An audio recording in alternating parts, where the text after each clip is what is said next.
എല്ലാവർക്കും നമസ്കാരം.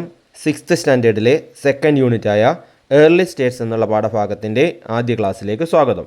ആദ്യ പാഠത്തിൽ നമ്മൾ പഠിച്ചത് ബ്രോൺസ് ഏജിനെ പറ്റിയും ആ കാലത്ത് രൂപം കൊണ്ടിരുന്ന സിവിലൈസേഷനുകളെ പറ്റിയിട്ടാണ്. അന്ന് ബ്രോൺസിന് ശേഷം മനുഷ്യൻ കണ്ടുപിടിച്ചത് അയണാണ്, ഇരുമ്പാണ്. ഇരുമ്പിൻ്റെ കണ്ടുപിടുത്തത്തോടുകൂടി നമ്മുടെ സിവിലൈസേഷനിലൊക്കെ വളരെ പ്രധാനപ്പെട്ട മാറ്റങ്ങളുണ്ടായി.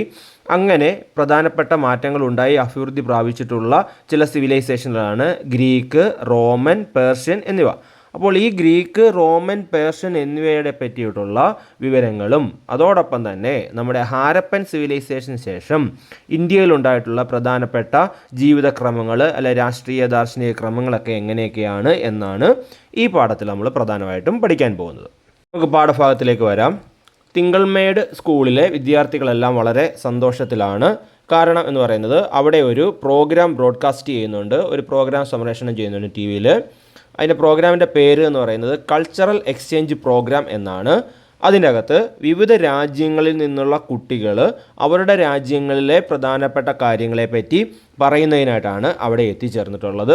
അപ്പോൾ ആ പ്രോഗ്രാമിനകത്ത് പങ്കെടുക്കുന്ന കുട്ടികളുടെ പേര് നോക്കാം, അല്ലെങ്കിൽ ഏതൊക്കെ രാജ്യങ്ങളിൽ നിന്നാണ് പങ്കെടുക്കുന്നത് നോക്കാം. ആദ്യത്തെ രാജ്യം എന്ന് പറയുന്നത് ഗ്രീസ് ആണ്, 2 ഇറാൻ, 3 ഇറ്റലി, 4 ഇന്ത്യ. അപ്പോൾ ഇനി അവർ എന്തൊക്കെയാണ് അവരവരുടെ രാജ്യങ്ങളെപ്പറ്റിയും അല്ലെങ്കിൽ അവിടുത്തെ സിവിലൈസേഷനുകളെ പറ്റിയും അവിടുത്തെ ആദ്യകാല രാജ്യത്തിൻ്റെ ഭരണ സംവിധാനങ്ങളെ പറ്റിയും ഒക്കെ എന്താണ് പറയുന്നത് എന്നാണ് നമുക്ക് പ്രധാനമായിട്ടും നോക്കേണ്ടത്. അപ്പോൾ ഈ 4 രാജ്യങ്ങളെ പറ്റിയിട്ടാണ് അല്ലെങ്കിൽ അവരുടെ പഴയകാല കാര്യങ്ങളെ പറ്റിയിട്ടാണ് നമ്മൾ ഈ പാഠത്തിലായിട്ട് പഠിക്കാൻ പോകുന്നത്.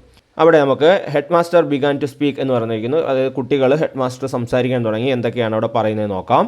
അപ്പോൾ അത് ഞാൻ മലയാളത്തിൽ പറഞ്ഞുതരാം. കുട്ടികളെ, സാംസ്കാരിക വിനിമയ പരിപാടിയെപ്പറ്റി നിങ്ങൾ കേട്ടിട്ടുണ്ടോ?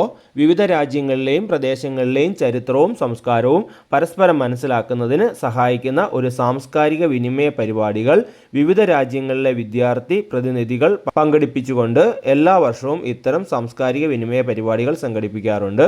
ഈ വർഷം ഗ്രീസ്, ഇറാൻ, ഇറ്റലി എന്നീ രാജ്യങ്ങളിൽ നിന്നുള്ള പ്രതിനിധികളാണ് ഇന്ത്യ സംഘടിപ്പിച്ച ഈ പരിപാടിയിൽ പങ്കെടുത്തത്. ഓരോ രാജ്യങ്ങളിൽ നിന്നുള്ള വിദ്യാർത്ഥി പ്രതിനിധികൾ അവരുടെ രാജ്യത്തിലെ ചരിത്രവും സംസ്കാരവും പങ്കുവെച്ചത് നമുക്ക് പരിചയപ്പെടാം. അപ്പോൾ അതാണ് ഇവിടെ തന്നിരിക്കുന്നത്. നമുക്ക് അടുത്ത പേജിലേക്ക് വരാം. Page number 24. പാഠഭാഗത്തിൻ്റെ പേജിലേക്ക് വരുന്നതിന് മുമ്പ് നമുക്കൊരു മാപ്പ് നോക്കാം. ഇതൊരു വേൾഡ് മാപ്പാണ്. ഈ വേൾഡ് മാപ്പിനകത്ത് 4 രാജ്യങ്ങളെ പറ്റി നമ്മൾ പറഞ്ഞു. ഏതൊക്കെയാണ്? ഗ്രീസ്, ഇറാന്, ഇറ്റലി, ഇന്ത്യ. ഗ്രീസ് എന്ന് പറയുന്നത് ഏത് ഭാഗത്താണ് വരുന്നത്? അത് യൂറോപ്പിലാണ് വരുന്നത്. യൂറോപ്പ് എന്ന് പറയുന്ന കോണ്ടിനെൻറ്റിലാണ് വരുന്നത്. ഇറാൻ എന്ന് പറയുന്നത് ഏഷ്യ എന്ന് പറയുന്ന കോണ്ടിനെൻറ്റിലാണ്. നമ്മുടെ ഇന്ത്യ ഉൾപ്പെടുന്ന ഏഷ്യ എന്ന് പറയുന്ന കോണ്ടിനെൻറ്റിലാണ്. അതുപോലെ തന്നെ ഇറ്റലി വരുന്നത് എവിടെയാണ്? യൂറോപ്പിലാണ്. അതേപോലെ ഇന്ത്യ ഏഷ്യയിലാണ്. അപ്പോൾ യൂറോപ്പിലെയും ഏഷ്യയിലെയും കാര്യങ്ങളാണ് നമ്മൾ പ്രധാനമായിട്ടും പഠിക്കുന്നത്. യൂറോപ്പിലെ 2 രാജ്യങ്ങൾ അത് ഗ്രീസ്, ഇറ്റലിയും, അതുപോലെ തന്നെ ഏഷ്യയിലെ 2 രാജ്യങ്ങൾ അത് ഇറാനും ഇന്ത്യയുമാണ്. ഇനി നമുക്ക് പുസ്തകത്തിലേക്ക് വരാം. Page number 24. അപ്പോൾ ആദ്യമായിട്ട് സംസാരിക്കുന്നത് അഥീനയാണ്. അഥീന ഗ്രീസിൽ നിന്നാണ് വരുന്നത്. അഥീന എന്താണ് പറയുന്നത് നമുക്ക് നോക്കാം. അവിടെ നമുക്ക് ബോക്സിൽ തന്നിരിക്കുന്നു. അവിടെ കാണിച്ചിരിക്കുന്ന ചിത്രം എന്ന് പറയുന്നത് എന്താണ്? ഒളിമ്പിക്സിൻ്റെ ചിഹ്നമാണ്. ഒളിമ്പിക്സ് എന്താണെന്ന് നിങ്ങൾക്കെല്ലാം അറിയായിരിക്കും. എന്താണ് ഒളിമ്പിക്സ്? 4 വർഷം കൂടുമ്പോൾ ലോകത്തിലെ മുഴുവൻ രാജ്യങ്ങളും പങ്കെടുക്കുന്ന ഒരു കായിക മാമാങ്കമാണ് ഒളിമ്പിക്സ് എന്ന് പറയുന്നത്. ഇത് ഏകദേശം 3000 വർഷങ്ങൾക്ക് മുമ്പ് തുടങ്ങിയതാണ്, അല്ലെങ്കിൽ 3000-ഓളം വർഷം പഴക്കമുണ്ട് എന്നാണ് കരുതപ്പെടുന്നത്. നമ്മുടെ പുരാതനമായിട്ടുള്ള ഈ ഗ്രീസിലാണ്, ഏതൻസിലാണ് ഇത് ആദ്യമായിട്ട് സംഘടിപ്പിക്കപ്പെട്ടിട്ടുള്ളത്. അപ്പോൾ നമുക്ക് അതിലേക്ക് വരാം. നോക്കിയാട്ടെ. Friends, are you familiar with this symbol? നിങ്ങൾക്ക് ഈ സിംബൽ ഫെമിലിയർ ആണോ? The Olympics in which the whole world enthusiastically participated today organized in ancient Greece. അതായത് ഒളിമ്പിക്സ് എന്ന് പറയുന്നത് ഏൻഷ്യൻ ഗ്രീസിലാണ്, അതായത് പുരാതന ഗ്രീസിലാണ് ആദ്യമായിട്ട് ആരംഭിച്ചത്. The democracy that originated in the Greek city of Athens is our greatest contribution to the world. അതായത് ഗ്രീക്കിലെ ഒരു city state ആയിട്ടുള്ള ഏതൻസിലാണ് ആദ്യമായിട്ട് ഡെമോക്രസി എന്ന് പറയുന്നത് ജനാധിപത്യമാണ്. നമ്മുടെ ഇന്ത്യയിലൊക്കെ ജനാധിപത്യമാണുള്ളത്. അപ്പോൾ ജനാധിപത്യം ആദ്യമായിട്ട് തുടങ്ങിയത് എവിടെയാണ്? ഗ്രീക്ക് സിറ്റി സ്റ്റേറ്റ് ആയിട്ടുള്ള ഏതൻസിലാണ്. Greece is located in south eastern Europe, അതായത് യൂറോപ്പിൻ്റെ സൗത്ത് ഈസ്റ്റേൺ ഭാഗത്താണ്, യൂറോപ്പ് എന്ന് പറയുന്ന കോണ്ടിനെൻറ്റിൻ്റെ സൗത്ത് ഈസ്റ്റേൺ ഭാഗത്താണ് ഗ്രീസ് ലൊക്കേറ്റ് ചെയ്യുന്നത്. My country is rich in geographical features such as isolated valleys located high above the sea level, hills and small mountains. അതായത് എൻ്റെ രാജ്യം എന്ന് പറയുന്നത് എന്താണ്, വളരെ ജിയോഗ്രാഫിക്കലി റിച്ച് ആയിട്ടുള്ള, അതായത് ഭൂമിശാസ്ത്രപരമായിട്ട് വളരെ സമ്പന്നമായിട്ടുള്ള ഒരു രാജ്യമാണ്. എങ്ങനെയാണ് സമ്പന്നമായത്? Isolated valleys located high above the sea level, അതായത് കടൽ നിരപ്പിൽ നിന്നും ഉയർന്ന് സ്ഥിതി ചെയ്യുന്ന എന്താണ് ഒറ്റപ്പെട്ട താഴ്വരകളുണ്ട്, അതുപോലെ തന്നെ ഹിൽസ് കുന്നുകളുണ്ട്, അതുപോലെ തന്നെ സ്മോൾ മൗണ്ടൻസ് ഉണ്ട്, ചെറിയ പർവ്വതങ്ങളുമൊക്കെ നിറഞ്ഞ ഒരു രാജ്യമാണ് ഗ്രീസ് എന്ന് പറയുന്നത്. അപ്പോൾ നമുക്കൊരു ചോദ്യം തന്നിരിക്കുന്നു, ഹാവ് യു ലിസൺ അദീനാസ് ഡിസ്ക്രിപ്ഷൻ, അതായത് അദീനയുടെ ഡിസ്ക്രിപ്ഷൻ നിങ്ങൾ വായിച്ചല്ലോ അല്ലെങ്കിൽ കേട്ടല്ലോ. What are the details have you got from it, അതായത് ഇതിൽ നിന്ന് നിങ്ങൾക്ക് എന്തൊക്കെയാണ് വിവരങ്ങളാണ് ലഭിക്കുന്നത്. അപ്പോൾ നമുക്ക് ലഭിക്കുന്ന വിവരങ്ങൾ ഒന്നവിടെ തന്നിട്ടുണ്ട്. Olympics started in ancient Greece, അതായത് ഒളിമ്പിക്സ് തുടങ്ങിയത് എവിടെയാണ്? ഏൻഷ്യൻ്റ് ഗ്രീസിലാണ്, പുരാതന ഗ്രീസിലാണ്. പുരാതന ഗ്രീസിൻ്റെ എവിടെയാണ്? ഏതൻസിലാണ് തുടങ്ങിയത് കേട്ടോ. അപ്പോൾ ഏതൻസ് എന്താണ് ഗ്രീക്കിൻ്റെ ഒരു സിറ്റി സ്റ്റേറ്റ് ആണ്. അപ്പം ഏതൻസിലാണ് ഒളിമ്പിക്സ് ആരംഭിക്കുന്നത്. അതുപോലെ തന്നെ അടുത്ത എന്താണ്? The democracy that originated in the Greek city state of Athens, അതായത് ഏതൻസിലാണ് ഡെമോക്രസി ആദ്യമായിട്ട് സ്റ്റാർട്ട് ചെയ്യുന്നത്. നമുക്ക് മൂന്നാമത്തെ പോയിൻ്റായിട്ട് Greece is located in south eastern Europe, യൂറോപ്പിൻ്റെ സൗത്ത് ഈസ്റ്റേൺ ഭാഗത്താണ് ഗ്രീസ് സ്ഥിതി ചെയ്യുന്നത്. ലാസ്റ്റ് പോയിൻ്റായിട്ട് നമുക്ക് ഇത് എഴുതാം. Greece is rich in geographical features such as isolated valleys located high above the sea level, hills and small mountains. അതായത് Greece എന്ന് പറയുന്നത് ജിയോഗ്രാഫിക്കലി സമ്പന്നമാണ്, അതായത് ഭൂമിശാസ്ത്രപരമായിട്ട് സമ്പന്നമാണ്. എങ്ങനെയൊക്കെയാണ്? ഐസൊലേറ്റഡ് വാലീസ് ഉണ്ട്, അതായത് ഉയർന്ന സമുദ്രനിരപ്പിൽ നിന്ന് ഉയർന്നു നിൽക്കുന്ന വാലീസ് ഉണ്ട്, അതുപോലെ ഹിൽസുകളുണ്ട്, സ്മോൾ മൗണ്ടൻസും ഉണ്ട്. അവിടെ ഒരു കാര്യം ഇവിടെ തന്നിരിക്കുന്നു, let's explore more about ancient Greece, അതായത് പുരാതന ഗ്രീസിനെ പറ്റി കൂടുതൽ വിവരങ്ങളൊക്കെ നമുക്ക് അന്വേഷിക്കാം എന്നാണ് പറഞ്ഞിരിക്കുന്നത്. അപ്പോൾ നമുക്ക് അടുത്ത ഭാഗത്തിലേക്ക് വരാം. Greek city states. അപ്പോൾ പുരാതന ഗ്രീക്ക് നഗരരാഷ്ട്രങ്ങളെ പറ്റിയിട്ടാണ് നമ്മൾ പറയാൻ പോകുന്നത്. In ancient Greece villages were the main settlements, അതായത് അവിടെ ഗ്രാമങ്ങളിലായിരുന്നു, അതായത് വില്ലേജുകളിലായിരുന്നു പ്രധാന സെറ്റിൽമെൻറ്റ്സുകൾ ഉണ്ടായിരുന്നത്, താമസസ്ഥലങ്ങളൊക്കെ ഉണ്ടായിരുന്നത്. As agriculture and trade developed cities were formed, അതായത് അഗ്രികൾച്ചർ കൃഷിയും കച്ചവടവും ഒക്കെ വികസിച്ചതോടുകൂടി എന്തായി? സിറ്റികൾ, അതായത് നഗരങ്ങളൊക്കെ രൂപം കൊണ്ടു. Eventually a city and a small number of surroundings villages came together and began to transform in to city states. അതായത് ഒരു സിറ്റി, അതായത് ഒരു നഗരവും അതിൻ്റെ ചുറ്റുമുള്ള കുറേ വില്ലേജസ്, കുറേ ഗ്രാമങ്ങളും ഒക്കെ ഒത്തുചേർന്നിട്ട് എന്തായിട്ട് മാറി? ഓരോ സിറ്റി സ്റ്റേറ്റുകളായിട്ട് മാറി. These city States non as Pauli's, ഈ സിറ്റി സ്റ്റേറ്റുകളെ അറിയപ്പെടുന്നത് പോളീസ് എന്നാണ്. അപ്പോൾ നമുക്ക് പോളീസ് എന്താണ് എന്ന് നമുക്ക് ചോദിക്കും. പോളീസ് എന്താണെന്ന് ചോദിച്ചു കഴിഞ്ഞാൽ എന്താണ്? A city and a number of surroundings village came together and began to transform in to city states, അതായത് ഒരു സിറ്റിയും അതിന് ചുറ്റുപാടുമുള്ള വില്ലേജുകളും കൂടെ ചേർന്ന് എന്താണ്? ഒരു സിറ്റി സ്റ്റേറ്റ്സ് ഉണ്ടാകുന്നു. These city states were known as polis, ഇതിനെയാണ് നമ്മൾ പോളീസ് എന്ന് പറയുന്നത്. ബാക്കി നോക്കാം. Examine map 2.1, identify and write down the major city states that existed in ancient Greece. അതായത് അടുത്ത പേജിലായിട്ട് തന്നിരിക്കുന്ന പേജ് നമ്പർ 25 തന്നിരിക്കുന്ന മാപ്പ് 2.1 നോക്കിയിട്ട് അതിനകത്ത് പ്രധാനപ്പെട്ട സിറ്റി സ്റ്റേറ്റ്സുകൾ ഏതൊക്കെയാണെന്നൊന്ന് ലിസ്റ്റ് ചെയ്യാനാണ് പറഞ്ഞിരിക്കുന്നത്.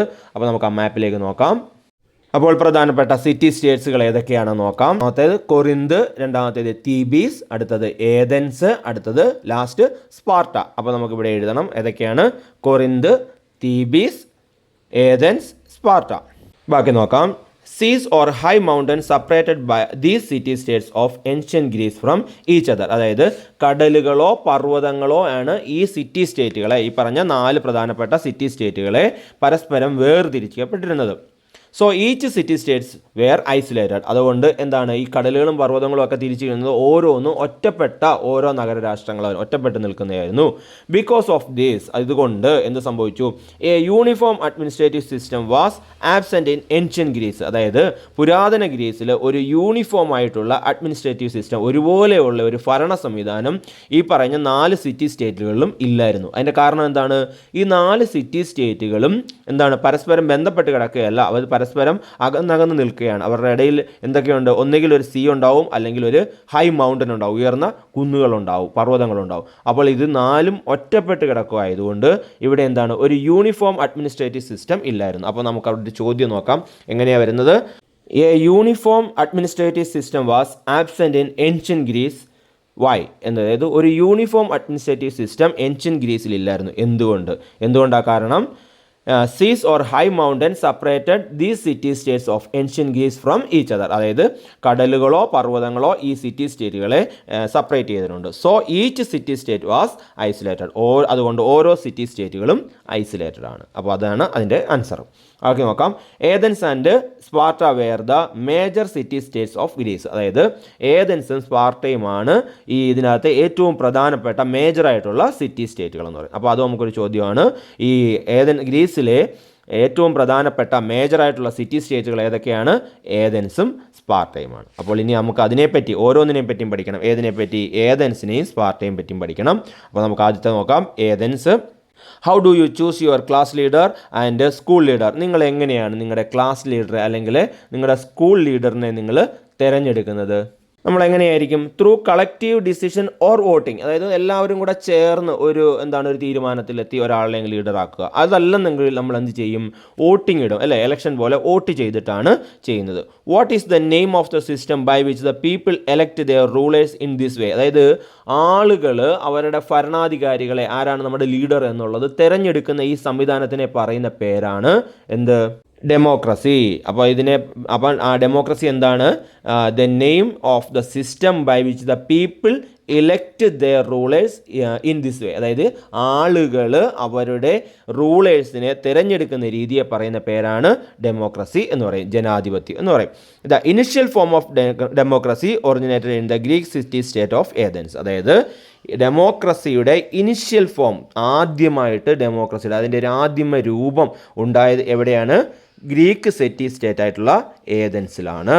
All men having citizenship in Athens participated in electing rulers and making laws. അതായത് പുരുഷന്മാർക്കെല്ലാം, അതായത് ആണുങ്ങൾക്കെല്ലാം എന്താണ് ഈ റൂളേഴ്സിനെ തിരഞ്ഞെടുക്കുന്നതിലും അതുപോലെ തന്നെ നിയമങ്ങൾ നിർമ്മിക്കുന്നതിലുമൊക്കെ എന്തുണ്ടായിരുന്നു? പ്രാതിനിധ്യം ഉണ്ടായിരുന്നു. Women, slaves and foreigners do not have citizenship status. അതായത് വിമൻസ്, സ്ത്രീകൾക്ക്, സ്ലേവ്സ്, അടിമകൾക്ക്, അതുപോലെ തന്നെ ഫോറിനേഴ്സ്, അതായത് വിദേശ രാജ്യങ്ങളിൽ മറ്റ് രാജ്യങ്ങളിലുള്ള ആളുകൾക്കൊന്നും സിറ്റിസൺഷിപ്പ് ഇല്ലായിരുന്നു. അങ്ങനെ സിറ്റിസൺഷിപ്പ് ഉള്ളവർക്ക് മാത്രമേ വോട്ടവകാശമുള്ളൂ. അപ്പോൾ സിറ്റിസൺഷിപ്പ് ഉള്ളത് ആർക്കാണ്? മെന്നിന് മാത്രമേ ഉള്ളൂ, പുരുഷന്മാർക്ക് മാത്രമേ ഉള്ളൂ. സ്ത്രീകൾക്കും സ്ലേവ്സിനും ഫോറിനേഴ്സിനും ഒന്നും സിറ്റിസൺഷിപ്പ് ഇല്ല. അപ്പോൾ സിറ്റിസൺഷിപ്പ് ഉള്ളവർക്ക് മാത്രമേ എന്ത് ചെയ്യാൻ പറ്റൂ? പാർട്ടിസിപ്പേറ്റ് ചെയ്യാൻ പറ്റൂ. എന്തിൽ? ഇലക്ടിങ് റൂളേഴ്സ് ആൻഡ് മേക്കിംഗ് ലോസ്. അതായത് നിയമങ്ങൾ നിർമ്മിക്കുന്നതിലും അതുപോലെ തന്നെ റൂളേഴ്സിനെ തിരഞ്ഞെടുക്കുന്നതിലും ഒക്കെ അവർക്ക് പങ്കാളിത്തമുള്ളൂ. നമുക്കവിടെ വല സൈഡിലൊരു എക്സ്റ്റൻഡഡ് റീഡിങ് തന്നിരിക്കുന്നത് നോക്കാം. The citizens of Athens. ഏതൻസിൽ ആരൊക്കെയാണ് സിറ്റിസൺ? അവിടുത്തെ പൗരന്മാർ ആരൊക്കെയാണെന്ന് നോക്കാം. Not every one was considered as a citizen in Athens. എല്ലാവരെയും ഏതൻസിലെ സിറ്റിസൺ ആയിട്ട് പരിഗണിക്കാറില്ല. ടു ഗെറ്റ് സിറ്റിസൺഷിപ്പ് കിട്ടണമെങ്കിൽ there were conditions such as a person had to be free men and have both parents as Athens. അതായത് ഒരാൾക്ക് citizenship കിട്ടണമെങ്കിൽ അയാൾ എന്തായിരിക്കണം? ഒരു മെൻ ആയിരിക്കണം, ഒരു ഫ്രീ മെൻ ആയിരിക്കണം. അതായത് ആരെയും ഡിപ്പെൻഡ് ചെയ്യാതെ സ്വതന്ത്രനായിട്ടുള്ള ഒരു മനുഷ്യനായിരിക്കണം, ആണായിരിക്കണം. And have both parents as Athenians. അതായത് അവരുടെ പേരൻസ് ഒക്കെ ഏതൻസിലുള്ള ആളായിരിക്കണം, അല്ലെങ്കിൽ ഏതൻസിൽ തന്നെ ജനിച്ചു വളർന്ന ആളുകളായിരിക്കണം അവരുടെ അച്ഛനും അമ്മയും. അങ്ങനെയുള്ളവർക്ക് മാത്രമേ സിറ്റിസൺഷിപ്പ് കിട്ടത്തുള്ളൂ. ബാക്കി നോക്കാം. It was during the time of Pericles that democracy began to expand in Athens. അതായത് പെരിക്കിൾസിൻ്റെ കാലത്താണ് ഡെമോക്രസി ഏതൻസിൽ എക്സ്പാൻഡ് ചെയ്യാൻ തുടങ്ങിയത്. The political body of Athens was known as the assembly. അതായത് ഏതൻസിലെ ഈ പൊളിറ്റിക്കൽ ബോഡിയെ അറിയപ്പെടുന്നത്, അവിടുത്തെ ആ ഭരണ സംവിധാനത്തിനെ അറിയപ്പെടുന്നത് എന്താണ്? അസംബ്ലി എന്നാണ്. അപ്പോൾ അവിടെ നമുക്ക് രണ്ട് ചോദ്യങ്ങളാണുള്ളത്. ഒന്ന്, democracy began to expand when? അതായത് ഡെമോക്രസി എക്സ്പാൻഡ് ചെയ്യാൻ തുടങ്ങിയത് എവിടെ? ഏതൻസിലെ ഡെമോക്രസി എക്സ്പാൻഡ് ചെയ്യാൻ തുടങ്ങിയത് എപ്പോഴാണ്? At the time of Pericles. അതായത് പെരിക്കിൾസിൻ്റെ കാലത്താണ് എക്സ്പാൻഡ് ചെയ്യാൻ തുടങ്ങിയത്. The political body of Athens was known as dash. അതായത് ഏതൻസിലെ പൊളിറ്റിക്കൽ ബോഡിയെ അറിയപ്പെടുന്നത് എന്താണ്? അസംബ്ലി എന്നാണ്. നോക്കാം. Now let's get familiar with other features of Athens. ഏതൻസിലെ മറ്റ് ഫീച്ചേഴ്സ് എന്തൊക്കെയാണെന്ന് നോക്കാം. A system of education that gave importance to art and culture. അതായത് ആർട്ടിനും കൾച്ചറിനും, കലയ്ക്കും സംസ്കാരത്തിനും ഒക്കെ പ്രാധാന്യമുള്ള ഒരു വിദ്യാഭ്യാസ രീതിയായിരുന്നു അവിടെ ഉണ്ടായിരുന്നത്. 2 years of compulsory military services for boys. ബോയ്സിന് 2 വർഷം നിർബന്ധിത സൈനിക സേവനം ഉണ്ടായിരുന്നു. A strong navy and military. ഒരു സ്ട്രോങ് ആയിട്ടുള്ള നേവിയും മിലിറ്ററിയും അവർക്ക് ഉണ്ടായിരുന്നു. അപ്പോൾ ഇത്രയുമാണ് ഏതൻസിനെ പറ്റിയിട്ട് നമുക്ക് പഠിക്കാനുള്ളത്. എൻ്റെ ഒരു എക്സ്റ്റൻഡഡ് റീഡിംഗ് പോലെ സ്റ്റഡി ചെയ്തിരിക്കുന്നു. പെരിക്കിൾസ് ആരാണെന്ന് നോക്കാം. നമ്മൾ മുമ്പേ പറഞ്ഞു പെരിക്കിൾസിൻ്റെ കാലത്താണ് ഏതൻസിലെ ഡെമോക്രസി എന്തായത് ഏറ്റവും കൂടുതൽ എക്സ്പാൻഡ് ആയത്. അപ്പോൾ പെരിക്കിൾസ് എന്ന് പറയുന്നത് ഏതൻസിലെ ഒരു ശക്തനായിട്ടുള്ള ഭരണാധികാരിയായിരുന്നു. അദ്ദേഹത്തിൻ്റെ കാലത്ത് ഗ്രീക്ക് രാഷ്ട്രങ്ങളിൽ പ്രബലമായ സ്ഥാനം ഏതൻസിന് കിട്ടുകയുണ്ടായി, അങ്ങനെ നേടിയെടുക്കുകയുണ്ടായി. അധികാരം ഒരാളിൽ കേന്ദ്രീകരിക്കാതെ എല്ലാ ജനങ്ങൾക്കും അതിലെ പങ്കാളിത്തം ഉണ്ടാകണം എന്നാണ് പെരിക്കിൾസിൻ്റെ ആശയം. അപ്പം പെരിക്കിൾസ് വളരെ പുരോഗമനപരമായിട്ട് ചിന്തിക്കുന്ന ഒരാളായിരുന്നു. അടുത്തതാണ് സ്പാർട്ട എന്ന് പറയുന്നത് ഗ്രീക്കിൻ്റെ ഒരു പ്രധാനപ്പെട്ട സിറ്റി സ്റ്റേറ്റ് ആണ്. അപ്പോൾ നോക്കാം. Unlike Athens, Sparta had an aristocratic rule. അതായത് ഏതൻസ് പോലെയല്ല, സ്പാർട്ടയിൽ എന്ന് പറയുന്നത് ഒരു അരിസ്റ്റോക്രാറ്റിക് റൂളാണ്. അരിസ്റ്റോക്രാറ്റിക് റൂൾ എന്ന് പറയുന്നത് പ്രഭു ഭരണം എന്നാണ്. The education system that existed in Sparta emphasised traditional values and military training. അതായത് അവിടെ ഉണ്ടായിരുന്ന എഡ്യൂക്കേഷൻ സിസ്റ്റം എന്ന് പറയുന്നത് എന്താണ്, ട്രഡീഷണൽ വാല്യൂസ്, പരമ്പരാഗതമായിട്ടുള്ള മൂല്യങ്ങളുടെ ഇതും അതുപോലെ തന്നെ മിലിറ്ററി ട്രെയിനിങ്, പട്ടാള ട്രെയിനിങ്ങും ഒക്കെയാണ് അവിടെ ഉണ്ടായിരുന്ന വിദ്യാഭ്യാസം എന്ന് പറയുന്നത്. In Sparta boys were required to serve in the military for 23 years. അതായത് 23 വർഷം നിർബന്ധിതമായിട്ടും മിലിറ്ററി സേവനം അല്ലെങ്കിൽ സൈനിക സേവനം ചെയ്യേണ്ടവരാണ് അവിടുത്തെയുള്ള ആൺകുട്ടികൾ. അപ്പോൾ സ്പാർട്ടയുടെ പ്രത്യേകത നോക്കാം. 3 കാര്യങ്ങളാണ് പറഞ്ഞത്. ഒന്നാമത്തേത് Sparta had an aristocratic rule. സ്പാർട്ടയിൽ എന്താണ്, അരിസ്റ്റോക്രാറ്റിക് റൂളാണ്. രണ്ടാമത്തേത് the education system that existed in Sparta emphasised traditional values and military training. അവിടുത്തെ എഡ്യൂക്കേഷൻ സിസ്റ്റം ട്രഡീഷണൽ വാല്യൂസിനും മിലിറ്ററി ട്രെയിനിങ്ങിനും പ്രാധാന്യം നൽകുന്നതാണ്. അടുത്ത മൂന്നാമത്തെ point, in Sparta boys were required to serve in the military for 23 years. ആൺകുട്ടികൾക്ക് 23 വർഷം നിർബന്ധിതമായിട്ടുള്ള മിലിറ്ററി സേവനം ഉണ്ടായിരുന്നു. അടുത്തതായിട്ട് ഒരു ആക്ടിവിറ്റി വന്നിരിക്കുന്നു. Present the characteristics of Athens and Sparta in dialogues forms. അതായത് ഏതൻസിലെയും സ്പാർട്ടയിലെയും കാര്യങ്ങൾ ഒരു ഡയലോഗ് ഫോമിലായിട്ട് അവതരിപ്പിക്കാനാണ് പറഞ്ഞിരിക്കുന്നത്. ഇവിടെ ഒരെണ്ണം തന്നിരിക്കുന്നു. Our country is known as the birth place of democracy. അപ്പോൾ അടുത്തത് നിങ്ങൾ തന്നെ എഴുതിക്കൊള്ളുക, കാരണം ഏതൻസിനെയും സ്പാർട്ടയുടെയും കാര്യങ്ങൾ നമ്മൾ പഠിച്ചു കഴിഞ്ഞു, അതിൻ്റെ പ്രത്യേകതകൾ പറഞ്ഞു, അത് ചേർത്ത് ഡയലോഗ്സ് എഴുതിയാൽ മതി. അടുത്ത് നോക്കാം. The Persian empire which had hostile to the Greek state cities was invaded and conquered by combined army of Athens and Sparta. These wars are known as the Greco Persian wars. അതായത് ഒരു പ്രധാനപ്പെട്ട ഭാഗമാണ് Graeco Persian wars എന്നാണ് ചോദിക്കുന്നത്. അതായത് ഗ്രീക്കിലെ city സ്റ്റേറ്റ്സുകളും അതുപോലെ തന്നെ Persian സാമ്രാജ്യവും, അതായത് നമ്മളിനി അടുത്ത് പഠിക്കാൻ പോകുന്നത് പേർഷ്യനാണ്. അപ്പോൾ പേർഷ്യൻ സാമ്രാജ്യവും അവർ തമ്മിൽ ശത്രുതയിലായിരുന്നു. അങ്ങനെ ശത്രുതയിലിരുന്ന ഈ ഗ്രീക്കും പേർഷ്യനും തമ്മിൽ ഏതൻസിൻ്റെയും സ്പാർട്ടയുടെയും ആയിട്ടുള്ള ഒരു കമ്പൈൻഡ് മിലിറ്ററി ആക്രമിച്ചു കീഴടക്കി. ഈ യുദ്ധത്തിനെയാണ് ഗ്രീക്കോ പേർഷ്യൻ വാർ എന്നറിയപ്പെടുന്നത്. അപ്പോൾ ഒന്നുകൂടെ നോക്കാം. The Persian empire which was hostile to Greek cities, അതായത് ഗ്രീക്ക് സിറ്റിയോട് ശത്രുതയുണ്ടായിരുന്ന Persian empire was invaded and conquered by a combined army of Athens and Sparta. സ്പാർട്ടയുടെയും ഏതൻസിൻ്റെ ഒരു കമ്പൈൻഡ് ആർമി അതിനെ ആക്രമിച്ച് കീഴടക്കി. These wars are known as Greek Persian wars. ഈ യുദ്ധങ്ങളെയാണ് ഗ്രീക്ക് പേർഷ്യൻ വാർസ് എന്നറിയപ്പെടുന്നത്. അടുത്തോടെ നോക്കാം. But later Sparta which became hostile to Athens. അതായത് പിന്നീട് സ്പാർട്ട ഏതൻസുമായിട്ട് ശത്രുതയിലായി. Formed an alliance with certain city states and waged war against Athens. ഈ സ്പാർട്ട ഏതൻസുമായിട്ട് ശത്രുതയിലാവുകയും മറ്റുള്ള സിറ്റി സ്റ്റേറ്റുകളുടെ പേര് നമ്മൾ മുമ്പേ പറഞ്ഞായിരുന്നു. ഒന്ന് കൊറിന്ത്, തീബീസ്, ഇവരൊക്കെയാണ്. ഇവരൊക്കെ ആയിട്ട് ഒരു അലയൻസ് ഉണ്ടാക്കിയിട്ട് ഏതൻസിനെ ആക്രമിച്ചു. In this war known as the Peloponnesian war. അതായത് ഇതിനെയാണ് പെലപ്പനേഷ്യൻ വാർ എന്നറിയപ്പെടുന്നത്. Sparta emerged victories. സ്പാർട്ടയാണ് അതിനകത്ത് വിജയിച്ചത്. അപ്പോൾ ഒന്നുകൂടെ നോക്കാം. But later Sparta which became hostile to Athens, അതായത് പിന്നീട് സ്പാർട്ട ഏതൻസുമായിട്ട് ശത്രുതയിലാവുകയും formed an alliance with certain city states and waged war against, അതായത് മറ്റ് സിറ്റി സ്റ്റേറ്റുകളായിട്ട് സ്പാർട്ട അലയൻസ് ചെയ്തിട്ട് എന്ത് ചെയ്തു, ഏതൻസിനെ ആക്രമിച്ചു. In this war ആണാസ് the Peloponnesian വാർ, ഇതിനെയാണ് നമ്മൾ പെലപ്പനേഷ്യൻ വാർ എന്ന് പറയുന്നത്. സ്പാർട്ട എമർജ്ഡ് വിക്ടറി, സ്പാർട്ടയാണ് അതിനകത്ത് വിജയിച്ചത്. അടുത്തായിട്ട് 2 എക്സ്റ്റെൻഡഡ് റീഡിങ് തന്നിരിക്കുന്നു. അതിൽ ഒന്നാമത്തേത് മാരത്തൺ റേസ് ആണ്. ഈ മാരത്തൺ റേസ് എന്താണെന്ന് നോക്കാം. ഈ ഗ്രീക്ക് പെർഷ്യൻ യുദ്ധം ഉണ്ടായിരുന്നല്ലോ, വാർസ് ഉണ്ടായിരുന്നു. ആ സമയത്ത് അവർ ഏതൻസിൽ നിന്ന് ഒരു 26 മൈൽ ദൂരെയുള്ള മാരത്തൺ എന്ന് പറയുന്ന സ്ഥലത്ത് വെച്ചിട്ടാണ് യുദ്ധം നടത്തിയത്. അപ്പോൾ ഈ ഏറ്റുമുട്ടൽ യുദ്ധത്തിൽ ഗ്രീക്കുകാർ വിജയിച്ചു. ആ വാർത്ത അറിയിക്കാൻ വേണ്ടിയിട്ട് ഒരു ദൂതനായിട്ട് ഏതൻസിലേക്ക് ഒരാളെ അയച്ചു. അത്രയും ദൂരം ഓടി, അതായത് 26 മൈൽ അദ്ദേഹം ഓടിയിട്ടാണ് 26 മൈൽ എന്ന് പറയുന്നത് തന്നെ എത്ര വരും, 26 മൈൽ എന്ന് പറയുന്നത് നമ്മുടെ കിലോമീറ്ററിലേക്ക് കൺവേർട്ട് ചെയ്ത് കഴിഞ്ഞാൽ 39 കിലോമീറ്ററോളം വരും. അത്രയും ദൂരം ഓടിയിട്ടാണ് അദ്ദേഹം ഇവിടെ എത്തിയത്. ആ സന്തോഷ വാർത്ത അവിടെ വന്ന് പറഞ്ഞു. ആ സന്തോഷ വാർത്ത പറഞ്ഞ് എങ്ങനെയാണ്, rejoice we have von, rejoice we have von, നമ്മൾ ജയിച്ചു എന്നുള്ള ആർത്ത് വിളിച്ചുകൊണ്ടാണ് പറഞ്ഞത്. അങ്ങനെ ഓടി ഇത് പറഞ്ഞ് അദ്ദേഹം തളർന്നു വീണ് മരിക്കുകയാണ് ചെയ്തത്. അപ്പോൾ ഇതിൻ്റെ ഓർമ്മയ്ക്കായിട്ടാണ് ദീർഘദൂര ഓട്ടങ്ങളെ മാരത്തൺ ഓട്ടം എന്ന് പേര് നൽകിയിരിക്കുന്നത്. അടുത്തത് ഹെറോഡോട്ടസ് ആൻഡ് തൂസിഡൈഡ്സ്. അപ്പോൾ അതിൻ്റെ എന്താണെന്ന് പറഞ്ഞുതരാം. അതായത് ഗ്രേക്ക് പേർഷ്യൻ വാർസ് ഉണ്ട്. അപ്പോൾ അതിൻ്റെ ആധാരമാക്കിയിട്ട് അതിനെ ഇതിവൃത്തമാക്കിയിട്ട് രചിച്ചിട്ടുള്ള ഒരു കൃതിയാണ് ദ ഹിസ്റ്ററീസ് എന്ന് പറയും. അത് രചിച്ചിട്ടുള്ളതെന്ന് പറയുന്നത് ഹെറോഡോട്ടസ് ആണ്. അപ്പോൾ ആ യുദ്ധത്തിനെ ആസ്പദമാക്കി നിർമ്മിച്ചത് കൊണ്ട് തന്നെ ഒരു ചരിത്രകൃതിയാണിത്. അപ്പോൾ ഫാദർ ഓഫ് ഹിസ്റ്ററി എന്നറിയപ്പെടുന്ന, അല്ലെങ്കിൽ ചരിത്രത്തിൻ്റെ പിതാവ് എന്നറിയപ്പെടുന്നത് ഹെറോഡോട്ടസ് ആണ്. അതുപോലെ തന്നെ പെലപ്പനേഷ്യൻ യുദ്ധത്തിൻ്റെ അല്ലെങ്കിൽ പെലപ്പനേഷ്യൻ വാറിൻ്റെ ചരിത്രം, അതിൻ്റെ ഹിസ്റ്ററി രേഖപ്പെടുത്തിയത് തൂസിഡൈഡ്സ് ആണ്.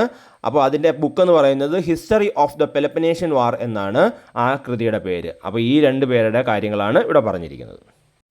അടുത്തായി ഗ്രീക്ക് ഫിലോസഫേഴ്സാണ്. Socrates, Plato and Aristotle were the major Greek philosophers who have influenced the world, അതായത് ലോകത്തെ സ്വാധീനിച്ചിട്ടുള്ള പ്രധാനപ്പെട്ട 3 ഗ്രീക്ക് തത്വചിന്തകരാണ്. ഫിലോസഫേഴ്സാണ് സോക്രട്ടീസ്, പ്ലേറ്റോ ആൻഡ് അരിസ്റ്റോട്ടിൽ. അപ്പോൾ ഓരോരുത്തരെയും പറ്റി പറയുന്നുണ്ട്. Socrates emphasised that knowledge is virtue, അതായത് സോക്രട്ടീസ് പറഞ്ഞത് എന്താണ്, അറിവാണ് നന്മ എന്നാണ് അദ്ദേഹം പറഞ്ഞത്. നോളജ് ഈസ് വിർച്യു, അത് ഓർത്തോണം. നോളജ് ഈസ് വിർച്യു എന്ന് പറഞ്ഞത് സോക്രട്ടീസ് ആണ്. അടുത്തത് propagated ideas through the methods of logical discussion, Socratic method എന്ന് പറയും. അതായത് അദ്ദേഹത്തിൻ്റെ ഐഡിയകളൊക്കെ പ്രൊപ്പഗേറ്റ് ചെയ്യുന്നതിന് വേണ്ടി അദ്ദേഹം ലോജിക്കൽ ഡിസ്കഷനാണ് നടത്തിയത്. അതായത് ഒരു സംവാദ രീതി, അതിനെ പറയുന്ന പേരാണ് സോക്രട്ടിക് മെത്തേഡ് എന്ന് പറയും. അപ്പോൾ ഇത്രയാണ് സോക്രട്ടീസിനെ പറ്റി. അടുത്തത് പ്ലേറ്റോ, ഡിസിപ്ലിൻ ഓഫ് സോക്രട്ടീസ്, അതായത് സോക്രട്ടീസിൻ്റെ ശിഷ്യനാണ് പ്ലേറ്റോ. അടുത്ത founded study centre called academy, അദ്ദേഹം അക്കാഡമി എന്ന് പറയുന്ന ഒരു സ്റ്റഡി സെൻറ്റർ, പഠന കേന്ദ്രം സ്ഥാപിച്ചിട്ടുണ്ട്. അദ്ദേഹത്തിൻ്റെ ഫേമസ് വർക്ക് ദ റിപ്പബ്ലിക്, അദ്ദേഹത്തിൻ്റെ പ്രധാനപ്പെട്ട കൃതി എന്ന് പറയുന്നത് ദ റിപ്പബ്ലിക് ആണ്. അടുത്ത അരിസ്റ്റോട്ടിലാണ്. A student of Plato at the academy, അക്കാഡമിയിൽ പ്ലേറ്റോയുടെ ഒരു സ്റ്റുഡൻ്റാണ് അരിസ്റ്റോട്ടിൽ എന്ന് പറയുന്നത്. Establish the study centre called the Lyceum എന്ന് പറയുന്ന ഒരു പഠന കേന്ദ്രം അദ്ദേഹം സ്ഥാപിച്ചിട്ടുണ്ട്. അടുത്ത author of the book Politics, അതായത് പൊളിറ്റിക്സ് എന്ന് പറയുന്ന ബുക്കിൻ്റെ ഓതർ എന്ന് പറയുന്നത് അരിസ്റ്റോട്ടിലാണ്. അപ്പോൾ 3 പേരെ നമ്മൾ കമ്പയർ ചെയ്ത് പഠിക്കണം. സോക്രട്ടീസിൻ്റെ പറയുമ്പോൾ എന്തൊക്കെയാണ്, നോളജ് ഈസ് വിർച്യു എന്ന് പറഞ്ഞത് സോക്രട്ടീസ് ആണ്. പ്ലേറ്റോ എന്ന് പറയുന്നത് സോക്രട്ടീസിൻ്റെ ശിഷ്യനാണ്, ഡിസിപ്ലിൻ ഓഫ് സോക്രട്ടീസ് ആണ്. അതുപോലെ അദ്ദേഹം ഒരു പഠന കേന്ദ്രം സ്ഥാപിച്ചു, അതിൻ്റെ പേര് അക്കാഡമി എന്നാണ്. അദ്ദേഹത്തിൻ്റെ ഫേമസ് വർക്ക് എന്ന് പറയുന്നത് ദ റിപ്പബ്ലിക് ആണ്. അരിസ്റ്റോട്ടിൽ എന്ന് പറയുന്നത് പ്ലേറ്റോയുടെ സ്റ്റുഡൻ്റ് ആണ്. അതുപോലെ തന്നെ അദ്ദേഹം ഒരു സ്റ്റഡി സെൻറ്റർ സ്ഥാപിച്ചു, അതിൻ്റെ പേരാണ് ലൈസിയം എന്ന് പറയുന്നത്. അദ്ദേഹത്തിൻ്റെ പ്രധാനപ്പെട്ട വർക്ക് എന്ന് പറയുന്നത്, ബുക്ക് എന്ന് പറയുന്നത് പൊളിറ്റിക്സ് ആണ്. അടുത്ത പേജിലേക്ക് വരാം. Page number 28. Details about ancient Greek culture are obtained from Homer's epic poems the Iliad and the Odyssey. ഇനി നമുക്ക് 2 പേരാണ് പഠിക്കേണ്ടത്. The Iliad, the Odyssey. ഇതെന്ന് പറയുന്നത് ഇതിഹാസ കാവ്യങ്ങളാണ്, എപ്പിക് പോയംസ് ആണ് ഇതിഹാസ കാവ്യം എന്ന് പറയും. അത് എഴുതിയതാരാണ്, ഹോമറാണ്. അപ്പം ഗ്രീക്കിനെ പറ്റി, നമ്മുടെ ഏൻഷ്യൻ ഗ്രീക്കിനെ പറ്റിയിട്ടുള്ള അതിൻ്റെ ഇവിടുത്തെ സംസ്കാരത്തെ പറ്റിയൊക്കെ പഠിക്കണമെന്നുണ്ടെങ്കിൽ, കൾച്ചറിനെ പറ്റിയൊക്കെ പഠിക്കാൻ നമുക്ക് സഹായിക്കുന്ന 2 ബുക്കുകളാണ് ദ ഇലിയഡ്, ദ ഒഡീസി എന്ന് പറയുന്നത്. അത് എഴുതിയിരിക്കുന്നത് ഹോമറാണ്. ഇതായിട്ട് ഒരു എക്സ്റ്റൻഡഡ് റീഡിങ് തന്നിരിക്കുന്നു, ദ ഇലിയഡ്. അപ്പോൾ ആ പോയമാണ് അവിടെ തന്നിരിക്കുന്നത്. അത് നിങ്ങൾ വായിച്ചു നോക്കിക്കോളൂ. പുരാതന കൃതിയാണ്, അതുകൊണ്ടാണ് ഒരു അഴുക്ക് വരേണ്ട പേപ്പർ പോലൊക്കെ കാണിച്ചിരിക്കുന്നത്. അപ്പോൾ അതൊന്ന് വായിച്ചു നോക്കുക. അതിൻ്റെ താഴെ ഒരു ആക്ടിവിറ്റി തന്നിരിക്കുന്നു, create a wall magazine with pictures and information about Greek who contributed to history, philosophy and literature. അതായത് ഗ്രീക്കിലെ ഹിസ്റ്ററി, ചരിത്രത്തിൻ്റെയും ഫിലോസഫിയുടെയും ലിറ്ററേച്ചറിൻ്റെയൊക്കെ കോൺട്രിബ്യൂഷനെ പറ്റിയിട്ടുള്ള ഒരു വോൾ മാഗസീന് തയ്യാറാക്കാനാണ് പറഞ്ഞത്. അപ്പോൾ ഈ പഠിച്ച കാര്യങ്ങളെല്ലാം ചേർത്ത് അതൊരു മാഗസീനായിട്ട് തയ്യാറാക്കുക. അത്രയാണ് ഈ കാര്യത്തെ പറ്റി പറയാനുള്ളത്. ഏത് ഗ്രീക്കിനെ പറ്റി പറയാനുള്ളത്. അടുത്തതിനെയും പേർഷ്യൻ എംപയറാണ്. അപ്പോൾ ഇത്രയും കാര്യങ്ങൾ നിങ്ങൾക്കെല്ലാം മനസ്സിലായി എന്ന് പ്രതീക്ഷിക്കുന്നു. നിങ്ങളുടെ അഭിപ്രായങ്ങളും നിർദ്ദേശങ്ങളും കമൻറ്റായിട്ട് രേഖപ്പെടുത്തുക. ഇതിൻ്റെ ബാക്കി ഭാഗം അടുത്ത ക്ലാസ്സിൽ ഉൾപ്പെടുത്തുന്നതായിരിക്കും. താങ്ക്